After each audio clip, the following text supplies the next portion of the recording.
নৈতিক স্খলনের অভিযোগে সাতক্ষীরা ৪ আসনের সংসদ সদস্য গাজী নজরুল ইসলামকে দল থেকে বহিষ্কার করেছে বাংলাদেশ জামায়াতে ইসলামী। বুধবার বিকেলে দলটির সহকারী সেক্রেটারি জেনারেল এহসানুল মাহবুব জুবায়ের স্বাক্ষরিত এক বিজ্ঞপ্তিতে এই তথ্য জানানো হয়।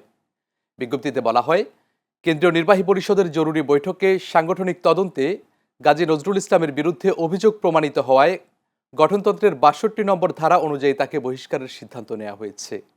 একই সঙ্গে তার বহিষ্কারের বিষয়টি নির্বাচন কমিশনকে অবহিত করারও সিদ্ধান্ত হয়েছে। বৈঠকে সভাপতিত্ব করেন জামাতের আমির ডাক্তার শফিকুর রহমান। এদিকে দল থেকে বহিষ্কারের পর তার সংসদ সদস্য পদ বহাল থাকবে কিনা তা নিয়ে চলছে আলোচনা। নির্বাচন কমিশনার মোহাম্মদ আনোয়ারুল ইসলাম সরকার জানিয়েছেন, চিঠি পাওয়ার পর আইন অনুযায়ী প্রয়োজনীয় ব্যবস্থা নেবে কমিশন। সম্প্রতি গাজী নজরুলের ব্যক্তিগত মুহূর্তের একটি ভিডিও ছড়িয়ে পড়ে সামাজিক যোগাযোগ মাধ্যমে।